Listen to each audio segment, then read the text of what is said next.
एक भगवी वस्त्र धारण केलेला माणूस हा केवळ कर्मकांडाच्या मार्गाने न जाता समतेला पूरक असणारं बसवलिंगाचं विचारांचं महत्त्व सांगत आप्पाजींनी सातत्यानं त्याचं नेतृत्व केलंय।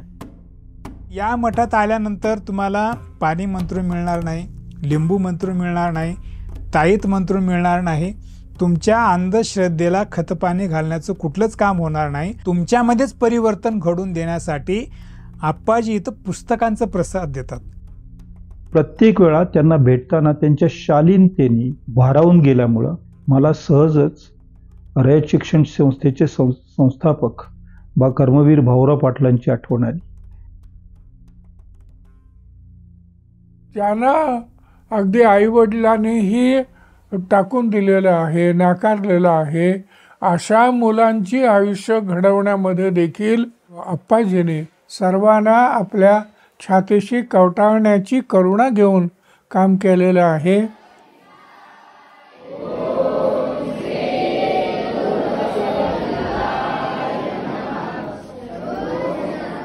आप्पाजी राहत असलेल्या मठातच सर्व जाती धर्मातील सुमारे 350हून अधिक विद्यार्थी राहतात। या सर्व मुलांना कोणतीही फी न आकारता मोफत शिक्षण दिलं जातं। महाराष्ट्रामध्ये बसवण्णांचं कार्य आणि विचार दोन्ही जर पोहोचवायचे असतील तर ते हे मराठीमधनं पोहोचवलं पाहिजे। हे स्वप्न बघणारा एक महामानव म्हणून डॉक्टर बसवलिंग पट्टदेवरू यांच्याकडे बघावं लागेल। महाराष्ट्र बसव परिषदेनं खरोखर बसवण्णांच्या विचाराला मराठी भाषेतून जागरूकता आणण्याच्या दृष्टीनं केलेलं काम हे अतिशय ऐतिहासिक आणि संस्मरणीय असं काम आहे की जोपर्यंत भालकीच्या या स्वामीजींची भेट होत नव्हती पुस्तकांच्या द्वारे त्यांच्या लिखाणाच्या द्वारे तोपर्यंत आम्हाला खरे बसवेश्वर कळालेली नव्हती।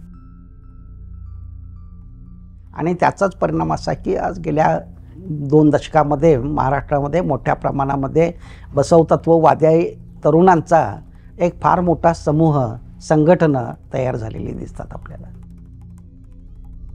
आप्पाजींनी महाराष्ट्रामध्ये जेवढे काही लिंगायतांचे मोर्चे निघाले त्या मोर्चांचं नेतृत्व केलं।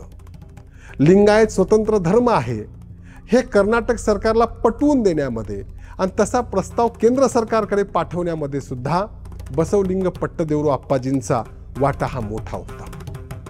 आमच्या दृष्टीनं बसवण्णांच्याकडे घेऊन जाणारा महत्त्वाचा व्यक्ती जर कोण असेल तर ते आप्पाजी आहेत।